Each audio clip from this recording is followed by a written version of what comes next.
Hello, my name is Kelly Terpstra, and I am going to share with you some information about registered apprenticeship programs. So my role at West Michigan Works is the Apprenticeship Success Coordinator. I work together with employers, the Department of Labor, and local educators to bring together registered apprenticeship programs. I'm going to share with you a brief presentation around just the basics around apprenticeships, how you can get involved, and then a little bit about West Michigan Works' role with apprenticeship programs. So first of all, what is an apprenticeship? Registered apprenticeships is an employer-driven model that combines on-the-job training and related instruction that increases an apprentice's skill level and their wages as they complete a program. Apprenticeship is a work-based learning strategy, and it's different from other typical training approaches. So it's more of a learn and earn model. So you're, receiving a paycheck from day one, you're able to work in the field that you're going to school for at the same time. So rather than, maybe working at a, part-time job, maybe in retail or a service industry while you were going to school to become maybe a CNC machinist, you're able to do both of those things together and enhance those skills. There are 5 key components of an apprenticeship program. So the first is going to be business involvement. You cannot have an apprenticeship program without an employer willing to sponsor the program. The second piece is going to be the structured on-the-job training. That's going to be the training that the apprentice receives while they are working. So the work hours can vary depending on the program, but typically someone's going to be in a work setting, getting paid while as an apprentice working directly with a mentor. The third component is going to be the related instruction. So typically that does happen within a local community college or a 4-year university, but that doesn't have to be the case. There are other training options and different technical schools and even employers that can kind of become their own training provider. Really just depends on the occupation and the program. The next component is going to be the rewards for skill gains. So as I said in the last slide, you do receive a paycheck from day one. So you become an employee of your the sponsored employer or company, and they are bringing you on as an employee from the start of your apprenticeship program. And then many times employers do offer rewards for your skill gains. So as you're learning more, as you're completing more courses, they may do test or see where your competencies are with certain aspects of the training and give you a pay increase based on the things that you're learning. And then last, you would receive a national occupational credential. So typically you're going to receive a U.S. Department of Labor completion of certificate or certificate of completion for doing that program. And then you'll also, many occupations do have their own industry recognized credential that you would get a certificate either through the community college or maybe there's a board test or, the electrician state exam, things like that. So those are the 5 components. A few other details would be that, you are provided a paycheck from day one and your wages do increase as you become more proficient. The education is connected right to the work. So simultaneously, you could be going to work 3 days a week, and then those 2 classes that you're taking, you are learning the skills right hand in hand on what you are able to go back to the workplace and apply those skills. Pretty much, what you're taking is going to go hand in hand. It does combine the on-the-job training and the related instruction. So like I said, those 2 pieces kind of married together. And then you're looking at results resulting in an industry recognized credential. So like I said, the certificates and those credentials are transferable and are nationally recognized. So if you completed a program here in Michigan and life takes you to another state, you could very well bring that certificate and it could help you get into another position or job in another state or another area.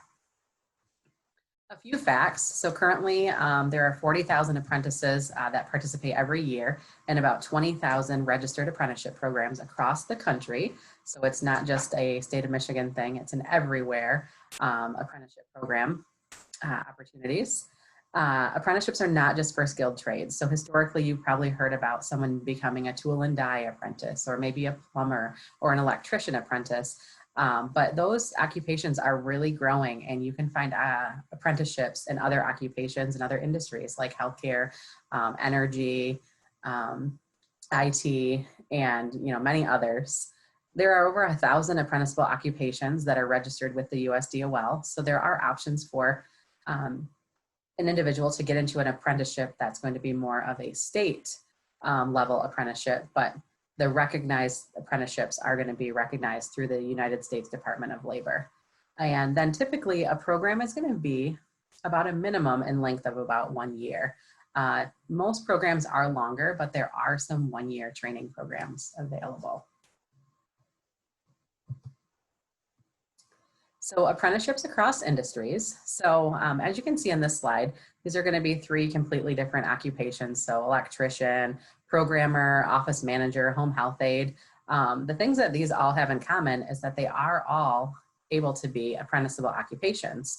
So as I said, typically you're looking at apprenticeships are probably what comes to your mind is going to be, those skilled trades, maybe a little bit dirtier job, or someone that, isn't necessarily going into a college field to get that degree. However, the college classroom that you would be participating in for an apprenticeship program is going to look very similar to your workplace. So if you're in a healthcare apprenticeship program, the classroom space or where you're taking your classes may look like a simulation of a doctor's office or a surgical room. Maybe it's a certified nurse's aide apprenticeship program. You might be looking at, what a nursing home room would look like with a patient and or a resident.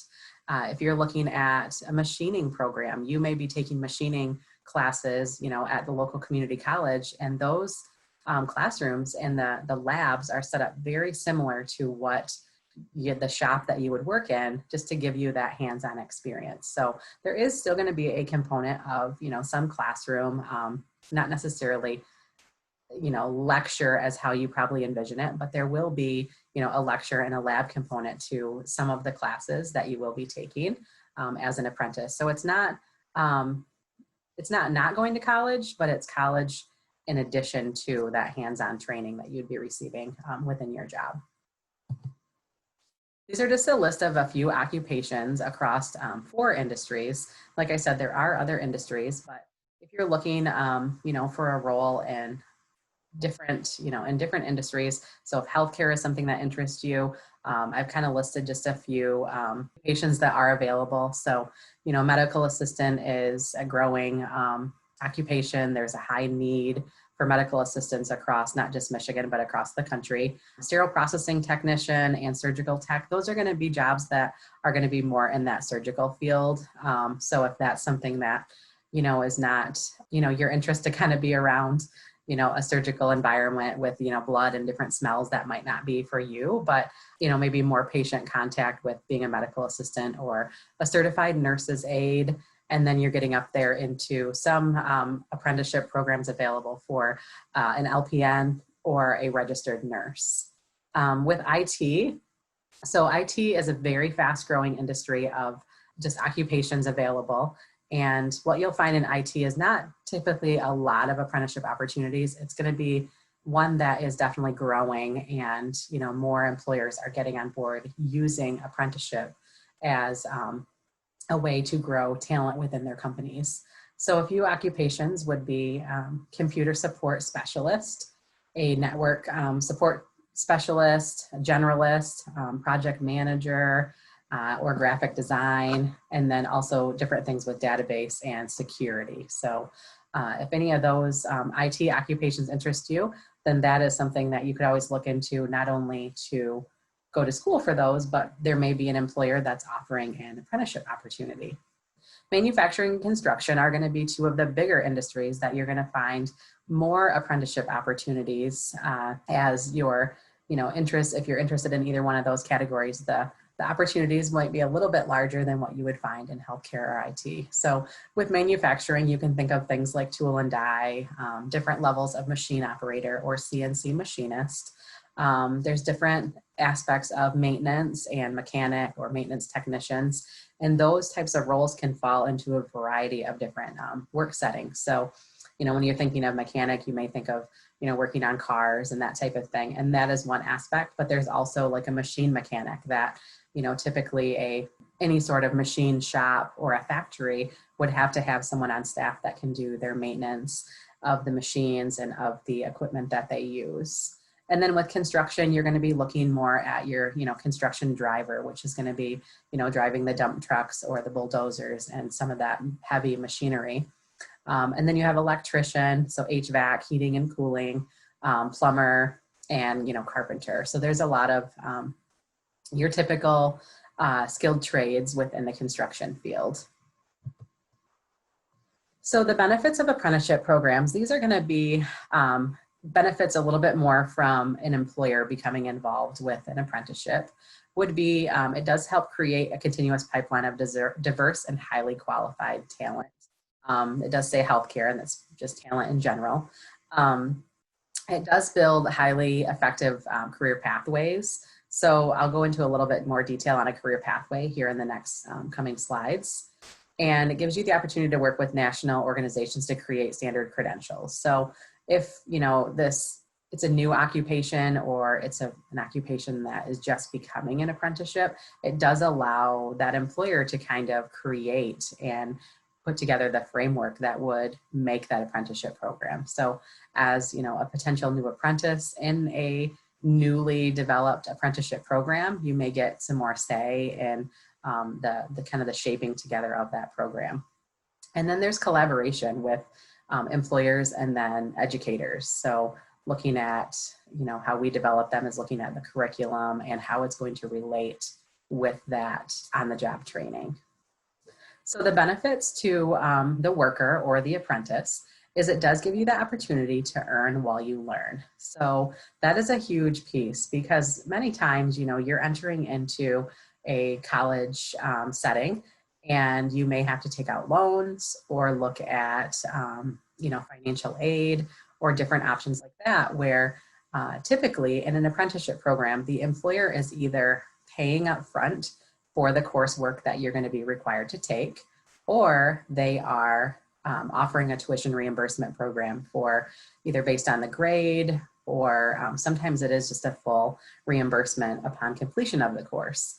And on top of that, you're also getting a paycheck and you're working in a field that when you're going to school, you can relate those skills right together. When you do complete an apprenticeship, you earn a nationally recognized and industry recognized credential. So like I said, that's transferable. You can bring that wherever your future takes you after you complete the program. It is an education. So maybe you've heard about someone talk about an apprenticeship before and you hear that, college isn't for me, so I want to be an apprentice. But it's not saying that it's not that education is not a piece of an apprenticeship program. It's actually a big piece. It just allows for more hands-on training. It's going to help you improve on any competencies that are required to be successful in that role. And it does earn credit towards associate's or bachelor's degree. So if you decided you wanted to continue on with your education, that's going to set you up better to be successful in completing that degree program that you're interested in. It is a career path.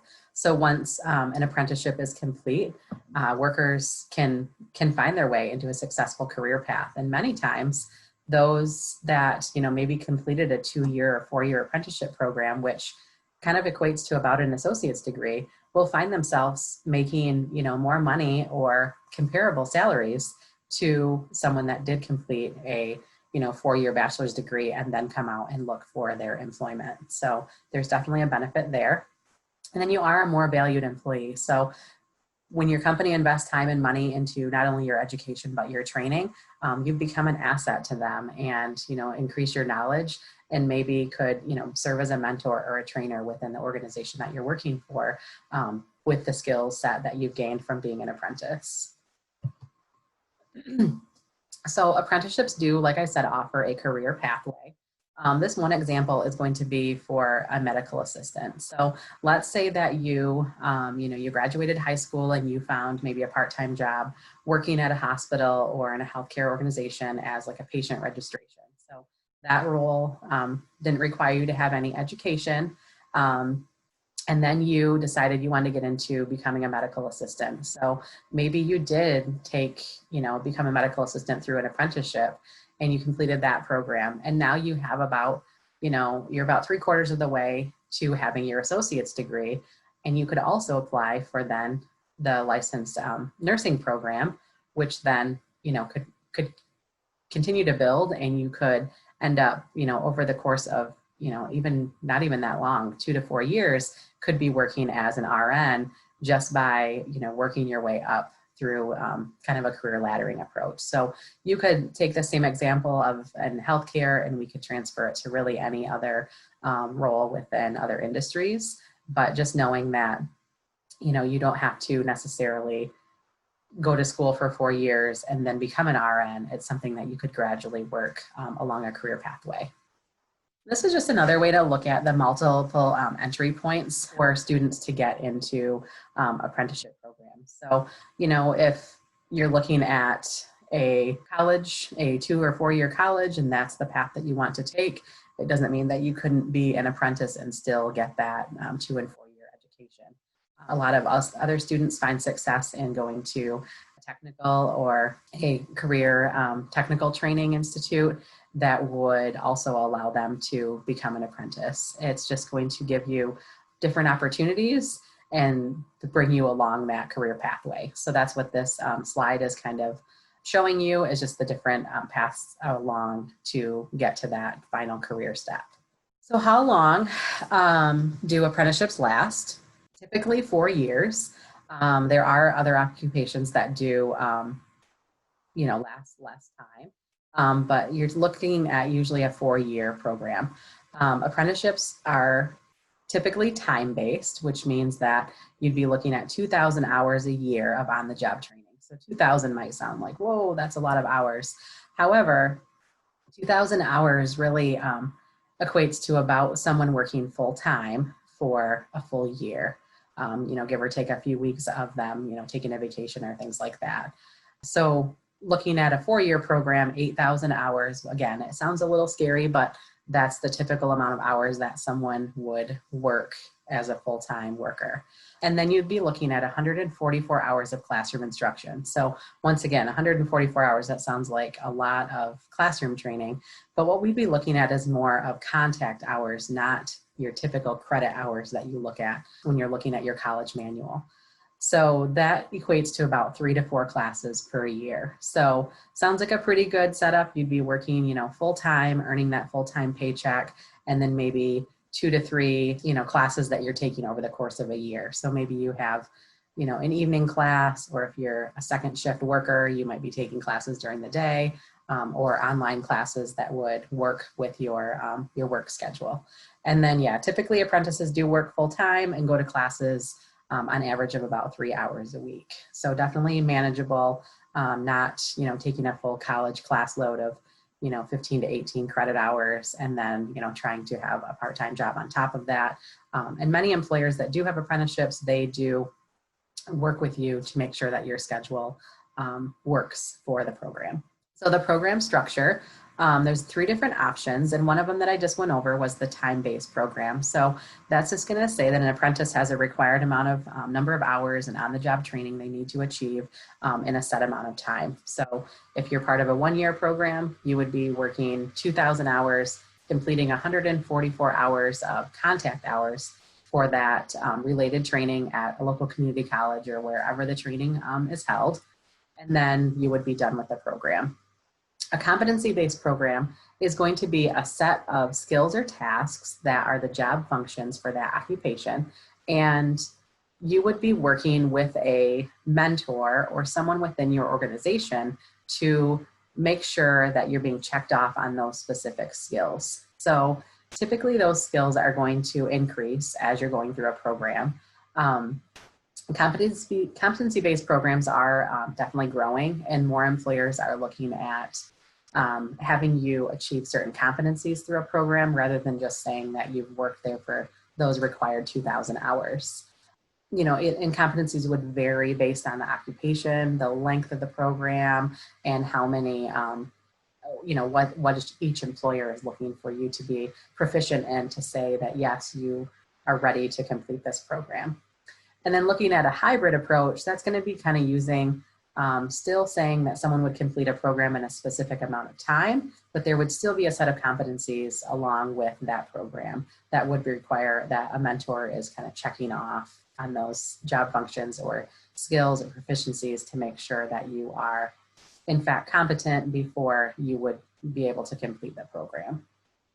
So West Michigan Works and Apprenticeships. So we at West Michigan Works kind of serve as a hub for everything apprenticeship and assist employers to get apprenticeship programs going. So as you can see, we're kind of in the middle, and I work as a liaison, so kind of collaborate with the U.S. Department of Labor, their Office of Apprenticeship. We have access to potential funding sources, so we can help, if an employer is going to pay for your training to take a particular program at a college, then they may reimburse, we may be able to reimburse them for the portion that they paid of your training. We do have great relationships with many of our local training providers. And like I said, sometimes those are colleges, other times those are different aspects of just technical training institutes and things like that. Our community partners play a big role. So if, maybe someone is working with a different community partner agency and they want to get into an apprenticeship, that's something that we can partner with them to get them the resources that they need. And then local education. So making sure that, educators understand information about apprenticeships, and we can use, graduating high school students and even down to middle school to start giving them information about apprenticeship programs so they know that is just another option to get into the career they're looking for.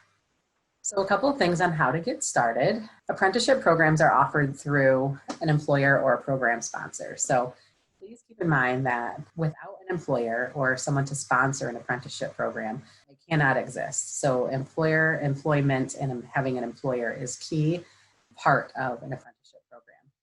And then many times employers enter existing workers into their apprenticeship programs rather than hiring someone to be apprentice from day one. There are some exceptions to that. Some employers do hire external candidates and will start them right away as an apprentice. It just depends on the role and the employer and the occupation. And typically what I advise of someone interested in getting started into an apprenticeship program is locating an employer within your field of interest. So if you're looking in manufacturing and you think that you really want to, become a welder, well, look for employers that hire welders. Talk to them, understand if, look on their website, look for company information and understand if they do maybe have an apprenticeship program. Typically, if an employer has a program, it's going to be registered and they're going to have it somewhere on part of either their website or information that you could possibly ask within an interview or even if you're contacting them to inquire about employment. And then basically, if you're able to seek an entry-level role or, the phrase, get your foot in the door, and that can possibly lead to becoming an apprentice. Employers want to see that, you have the skills that they're looking for and the commitment to becoming an apprentice before they want to potentially put you into an apprenticeship program. So that's why we typically see more employers that bring on existing workers into programs. So a big part of that is becoming apprenticeship ready. So just like job ready or making sure that you have, the skills and, everything ready and prepared to enter the workforce, you want to make sure the same things as you would enter into an apprenticeship. So like I said, most employers want to make sure the person is a good fit for the apprenticeship program before they invest thousands of dollars into their education. So a few things that employers want is going to be good attendance, a good work ethic, aptitude that would be required to become an apprentice. So you may not have to have all of the skills. That's what they're wanting to teach and train you, but at least understanding, the role that it's going to be, that you're going to be going to school, you're going to be working, either that full-time or agreed upon hours, and just making sure that you can really you can grasp all of those things and have the aptitude to take the classes and be successful. That's everyone's goal, is to see, their apprentice be successful and start and complete a program. Also, the commitment to the program. So, 2 to 4 years is required typically. Like I said, there are shorter programs, but we would be looking at most programs about 2 to 4 years working full time, and then being able to balance that, work and school. So it is a big commitment, and it's doable. And there are a lot of great successes in apprentices, completing programs and moving on to grow and develop within their companies. I have provided a few apprenticeship resources.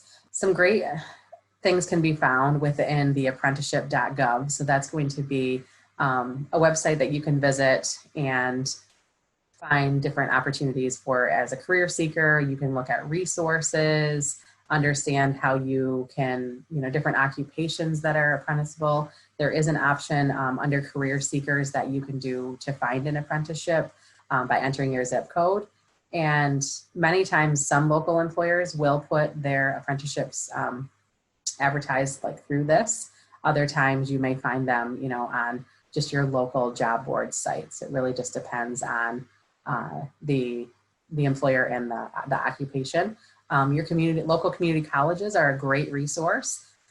Many of them have workforce programs under apprenticeships that they work with other employers as well that have programs, and they use them to be their college of choice. So if you're looking at Muskegon Community College or Grand Rapids Community College and went to either of their websites, or even Montcalm Community College, you would find information about apprenticeships there.